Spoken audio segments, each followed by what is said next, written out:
There was one time I wrote a scene that was basically based off of an argument my husband and I had had. And then I got a note. Well, that doesn't make sense. Why would you think that? Why would you? Blah, blah, blah, blah. And it was just so, but this is a real argument. Like Argument. Yeah. this is a real argument. Anyway, Also, people are imperfect like that. Like sometimes people think things or say things or do things mhm, that don't make sense, but that's like exactly. what shapes what their character is. Exactly.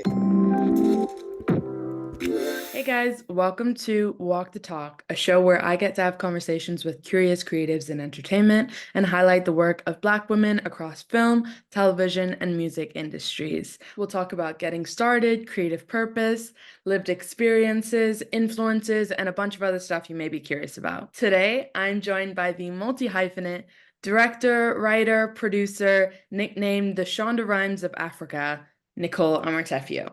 Her work includes projects like An African City, Peacock's The Best Man, The Final Chapters, and Baby Something, just to name a few. Thanks so much for being here, Nicole. Before we start, what is one of the first films or shows or anything like that that you can remember being completely obsessed with? I am a mom of a 1-year-old, so I am very tired. And If you can't remember, it's okay. my brain freezes. What is funny is since she and I started traveling June 1st, I have not watched any television. Finally, last night when I was putting her to bed, I was like, I actually don't feel tired because I'm at the point when she goes to bed, I just go to bed. Right. But last night I was like, I could actually watch something. And so one of the actresses who was in An African City, who I went to high school with, Nana Mensah, she's in this new show called Presumed Innocent.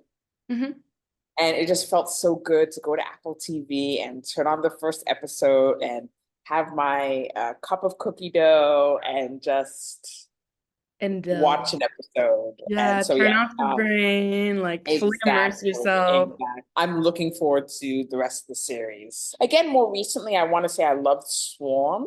Yeah. I'm blanking on the lead actress again, baby mama brain, but I just thought she was absolutely amazing. I'm so embarrassed that I'm forgetting her name. Swarm was more recent, and the fact that Malia Obama was involved, I'm curious to see, more about her career. Growing up, My So-Called Life, like I am 25 years later or whatever, how many years it's been, I'm heartbroken that that show only had one season. Like Oh, I feel no. like we were robbed.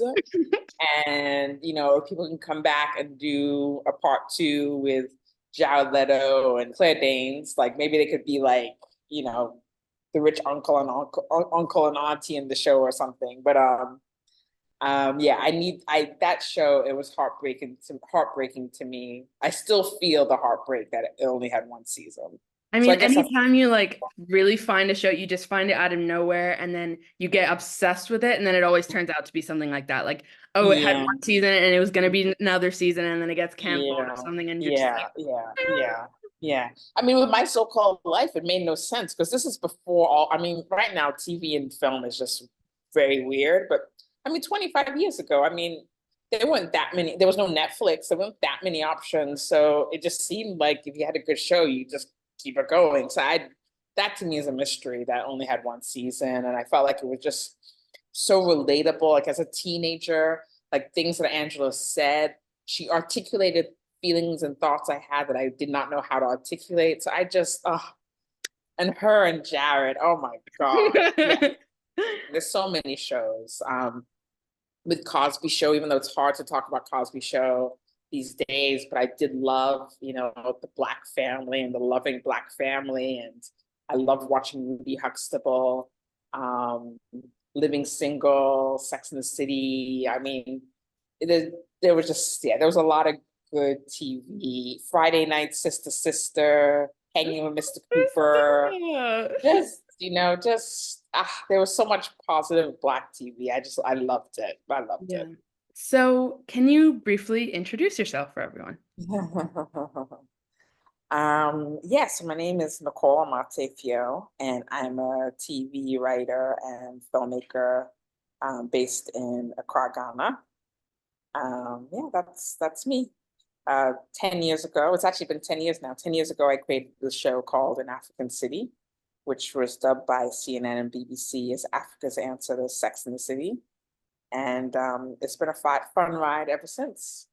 Before you got into entertainment, you were in a Mhm. completely different field, like international development. So, Mhm. how did you begin writing, and what was kind of the thing that inspired the transition for you? Yeah, I was in international development. But the thing is, it was with the same goal. So I was born in Ghana, but I was raised in New York. And I hated, there was a lot of great TV, but I hated whenever Africa was mentioned because it always rubbed me the wrong way. It always felt so disingenuous whenever US television talked about the continent of Africa, whenever they talked about Ghana. Mm. And I remember being embarrassed. And I hated what everything my peers, from whether I was 6 or whether I was 12, everything my peers knew about the continent of Africa was negative. I was so excited about Africa. I loved Ghana. But everyone around me, everything they knew was just negative. Or if anything, if they did know anything positive, it was about zoo animals, right? And the only time I saw an elephant was at the Bronx Zoo. So like, what Right. is and so I really wanted to change. I want to change that, and especially when I was 12, I remember in a class where we were learning about HIV and AIDS, and somebody said, "Oh, well, the solution to get rid of AIDS and HIV is to blow up Africa." And so from that moment on, I knew that there was this image of the continent of Africa. I wanted to fight. I wanted to fight to make sure people knew that there was more to this continent than all the negative stuff that the media portrays it as. So I knew I just wanted to do that, but how to do that and how to do that ended up being in international development. I felt like a lot of these development institutions were the reason why there was so much negative negative branding about the continent. Mhm. So I thought if I could get in there, I could change, Change the narrative a the bit. system. Yeah. But it was really hard. I mean, you change one press release, you change one heading of a press release. Next week, there's Same something thing just like, again.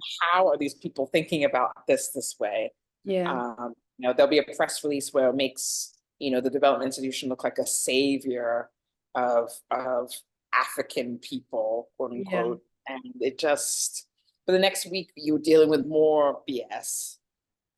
So it just felt like a slow and painful process in terms of trying to fight the single story of Africa. And then Issa Rae came out with Misadventures of an Awkward Black Girl. And I was like, wow, there's a different way to tell stories. YouTube, it's free. Yeah. And so that's kind of what encouraged me to try something different. So you mentioned Issa Rae. Are there any other creators, whether that's writers, directors, music artists, who have particularly influenced your creative voice? Yeah. Oh, I mean, so many. I mean, a lot of times, like, I just, it, growing up, I didn't really learn about TV jobs and film jobs, right? So I didn't know that there was this whole world out there with writers and directors and producers. I don't know how I thought TV got made, but You were like, it's a I just, magical process.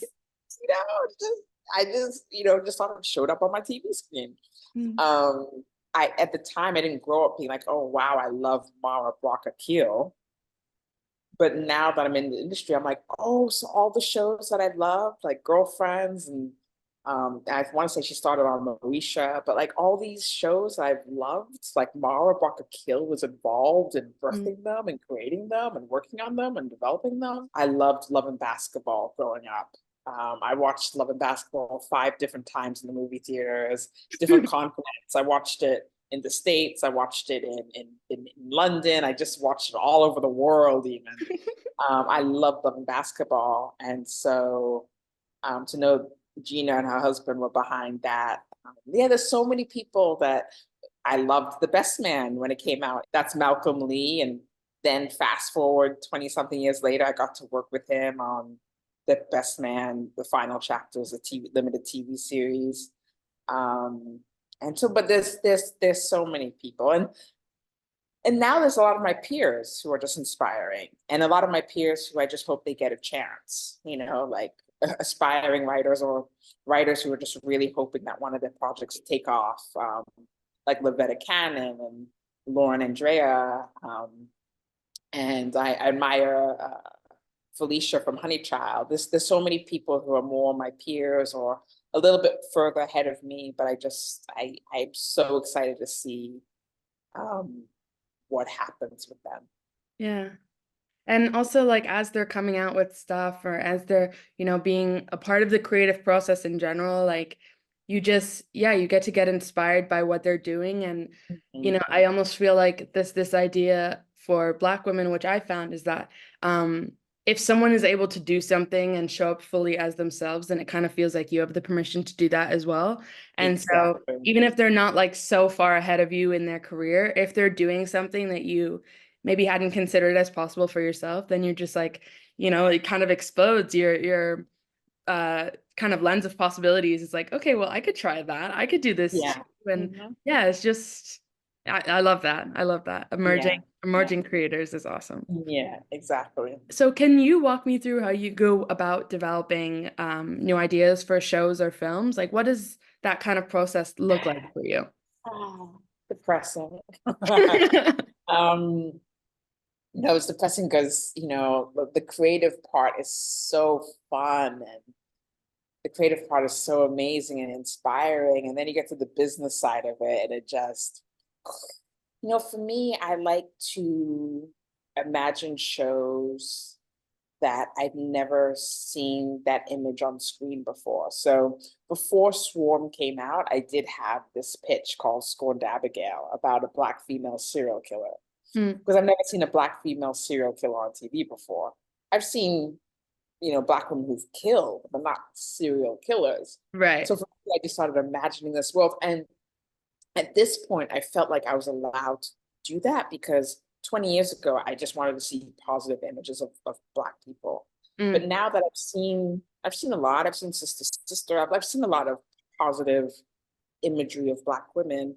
So now 20 years later, I felt like I could see something a bit more complicated and layered and nuanced. And it's okay if this woman is flawed, that she doesn't like her date, so she kills them.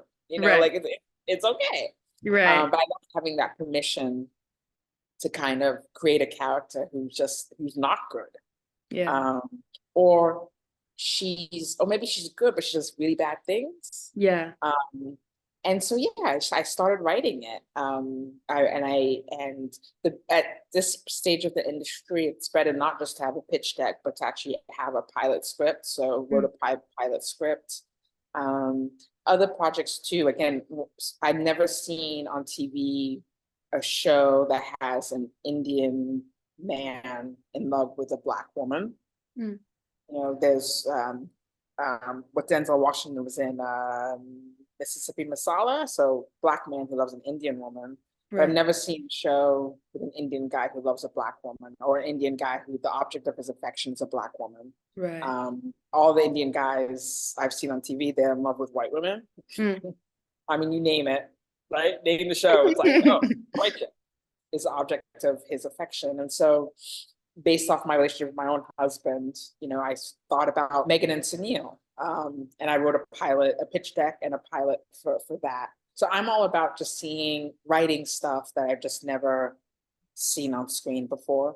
And it's important during the process to have mentors. So for one of my projects, I was writing about Black men and women who've been killed by police officers. We only know them by the story of their death. Right. So I wanted to have these series where you look at a day in the life, a good day in the life. Yeah. And so Pat Charles, who was a writer on Bones and several other projects, he was my mentor in that process, my partner in that process, but also my mentor.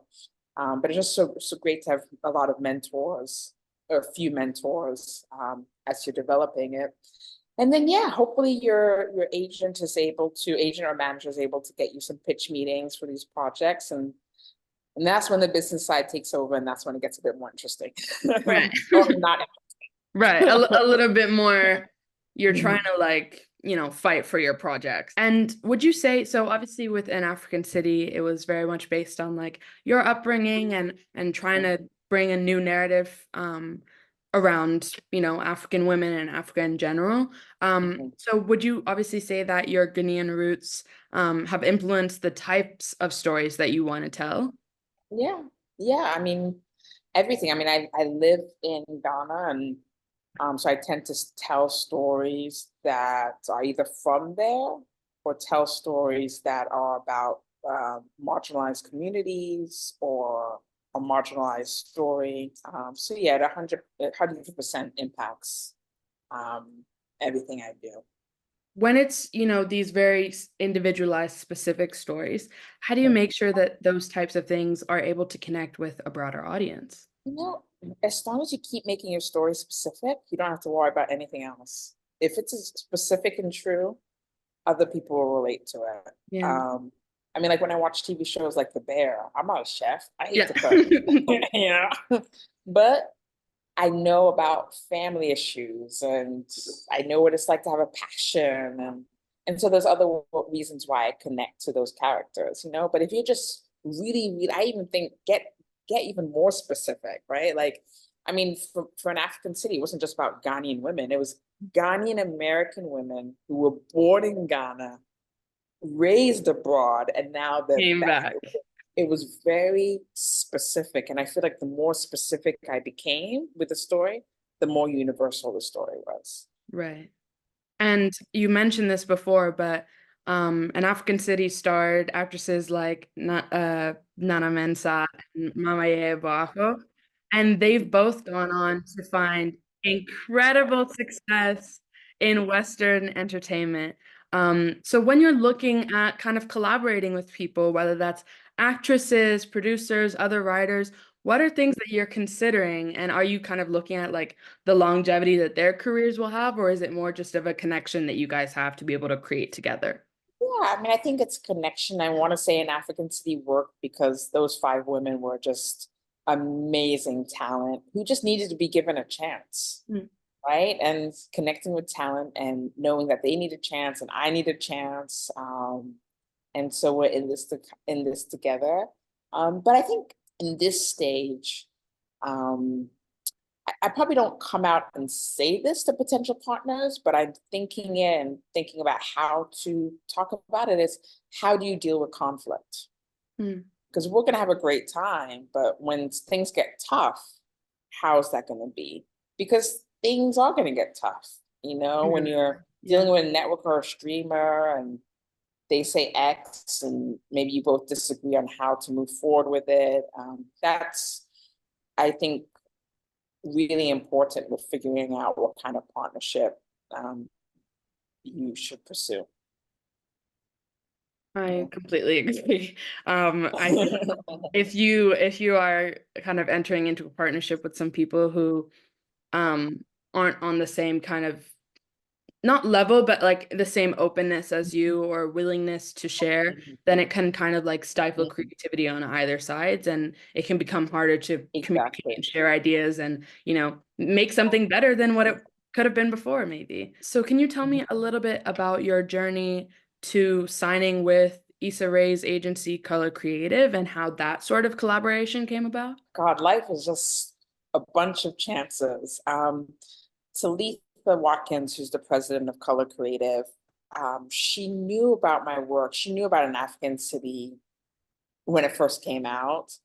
Um, we didn't connect until years later, but she was aware of my work. Once she started to head up the company, and after they kind of got their feet on the ground, yeah, we got to talking, and that was really about it. And obviously I'd known Issa, um, because both, I mean, a lot of times, because we both started out on YouTube, a lot of times we're on the same panels, etc.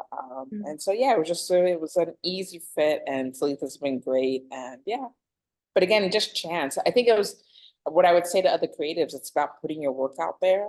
Because if I hadn't done nothing and reached out to Letha, sent her a cold email or whatever, I don't think the conversation would have moved forward. But because I just kind of just did stuff and put my work out there, then she knew about me. And so it was just kind of easy to have a conversation and move forward.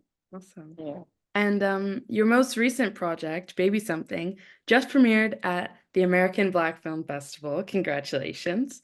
Can you talk to me a little bit about the process of making that and the road to ABFF? Yeah, so again, I was hearing a lot of no's. So like I heard a lot of no's on Megan and Sunil. The only project where an Indian guy loves a Black woman said, no, okay, fine. I heard no's about, my Black female serial killer. I was just hearing a lot of no's. And then my husband and I, we had a baby, and there were all these emotions and feelings, and a lot of them I didn't understand. And so my husband encouraged me to write about it.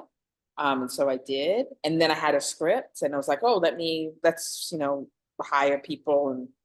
But then it was just like, I know this is so bad to say, it sounds very lazy. I just don't want to deal with contract negotiations. I didn't want to deal with the business side of things. I just didn't, and so it was just like, let's just act in it ourselves and kind of see what happens. And so we did.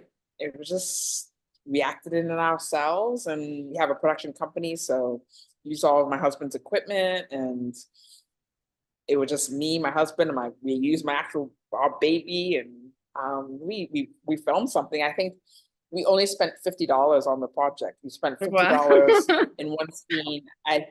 In one scene, I'd already had the baby, so I needed to be pregnant. So we bought a fake belly. But yeah, we just got to filming it. And for my husband, he just loves cinematography, and he loved playing with lighting.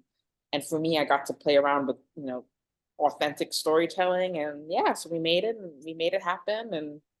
And ABFF selected it. And yeah, that was it. How was that process at ABFF this past week? It's always great. I mean, the thing is, I've had other projects at ABFF. I had Before the Vows, my feature film, back in 2018. And it's always a great experience. This time, there was a whole storm, so that made it interesting. Got stranded in Orlando, but that's the point. Anyways, and I was carrying my baby, our 1-year-old.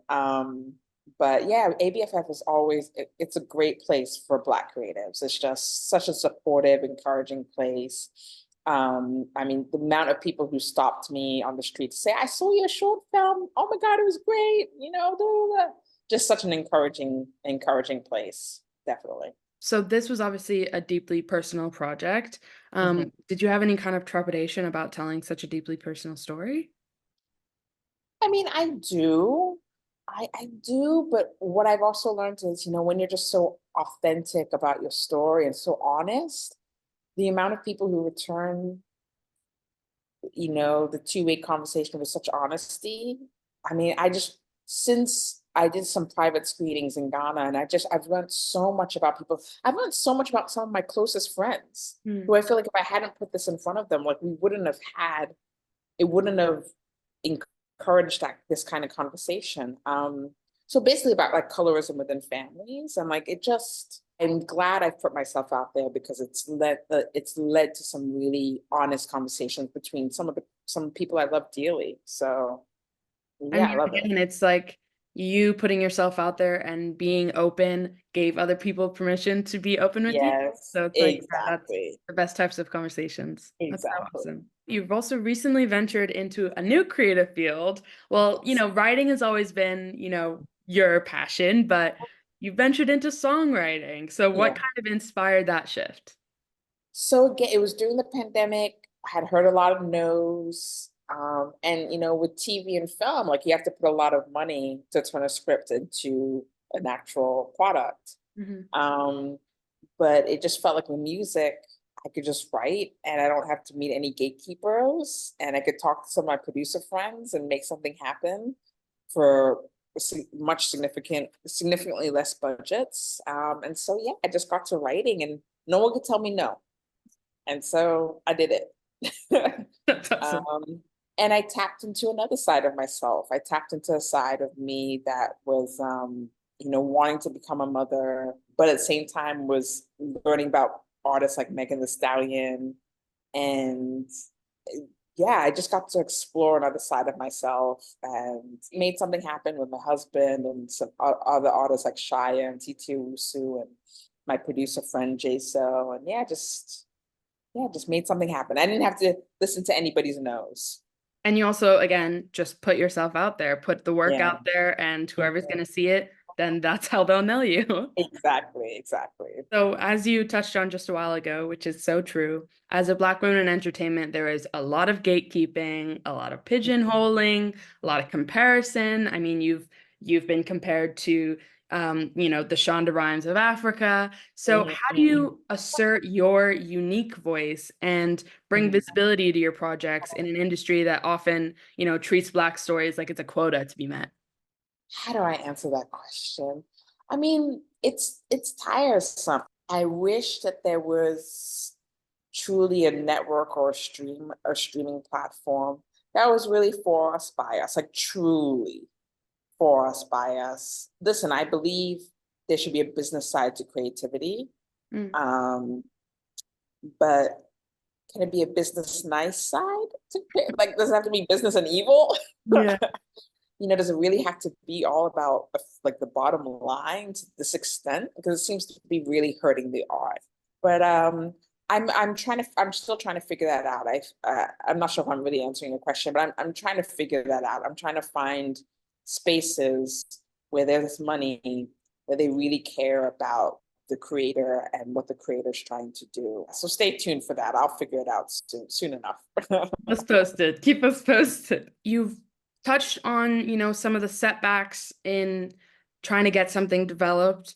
Can you touch on, what are some of the most common ones you faced and what motivates you to keep creating despite those setbacks? Yeah.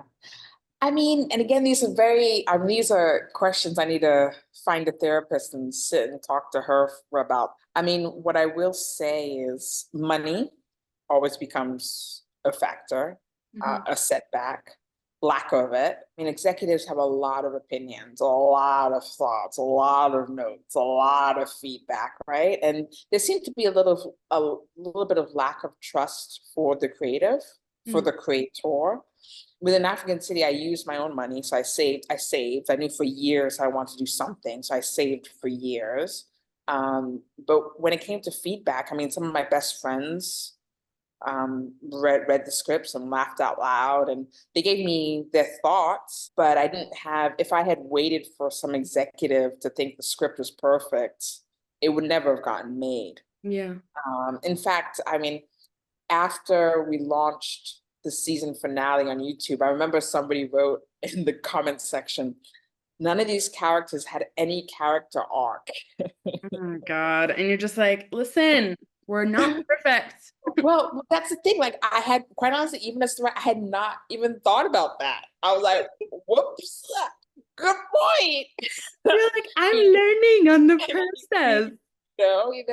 but it's just like, yeah, so for season one, none of the girls had really any character arc, but it's okay. And I just think an African City would never have gotten made if I really relied on executives who were going to give me so many notes to the point that it paralyzes the project. Yeah. And I feel like that's what I'm facing now. So, like, lack of funds, and then executives who are just, I don't know, they're expecting.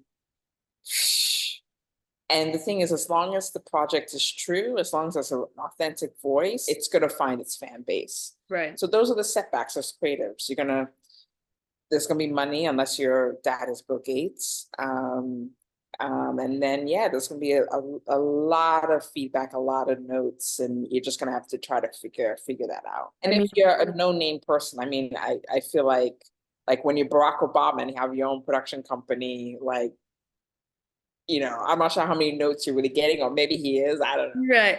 I guess he's giving the notes, but it's a long road. So keep fighting.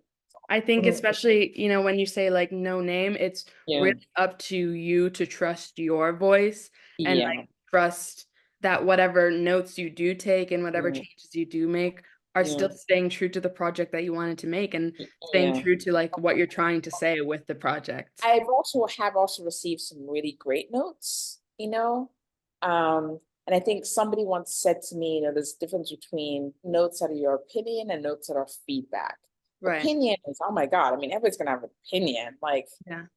but feedback is really, it remains that person's project, it remains that person's voice. Yeah. You're just trying to tweak it in a way that makes things stronger. Yeah. But when you just keep giving out your opinion, that means you try to make it your project versus that person's project. And Right. that's something to really consider um, when you're giving notes and when you're receiving notes. Because someone could be like, well, I don't think she should do that. I think she should do something else. And you're like, well, that's not her character. In fact, there was one time I wrote a scene that was basically based off of an argument my husband and I had had. And then I got a note. Well, that doesn't make sense. Why would you think that? Why would you? And it was just so. But this is a real argument. Like Argument. Yeah. this is a real argument. Anyway. Also, people are imperfect like that. Like sometimes people think things or say things or do things Mhm. that don't make sense, but that's like Exactly. shapes what their character is. Exactly. So notes are just. And this is kind of a broad question, feel free to make it as short as long as you want. But what would you say is been the most rewarding part about being a Black woman in entertainment? I love that.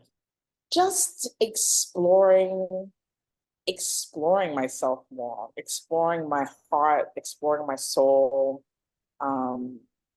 Because being Black adds a different layer, an extra layer, a deeper layer. And I just love, that there's just so much to explore in terms of what that means. And that's where my project Baby Something comes in. So me being brown skinned and then giving birth to a child who's really, really, really, really, really, really, really, really, really, really light. And exploring what that means in terms of my Blackness and her Blackness and our Blackness. But yeah, I've just loved that being a Black woman has allowed me to explore so much, explore the deepest parts of my soul. And growing up where there was so much anti-Black sentiment, to embrace myself with so much pro-Black sentiment, it's just, it feels good. It feels good. I love that. Yeah. And then last question.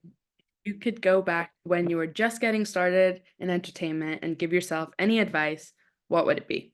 So after we did season 2 of An African City, I would have kept going. I would have done a season 3, I would have done season 4, I would have done the movie. But after season 2, that's when all these big name streamers and big name networks approached me with a lot of big numbers. But all those talks fell through, and years or months turned into years. And so now An African City is still in limbo, and maybe it's even over, I don't know. But I would have just kept moving. So to other creatives, when you have something that's your baby, just keep moving, keep growing it, keep moving, and then they can add to it. Right. But don't stop. Like don't let someone stagnate you with like promises of like what it could be when you're still, creating what it is for yourself. Exactly. Be happy with what it is and just keep it moving. Don't stop the momentum. Don't. I love that. Well, thank you so much, Yeah. Nicole. That is all of my questions. Thank you. And it's so good to see you again. And it was fun. So thank you.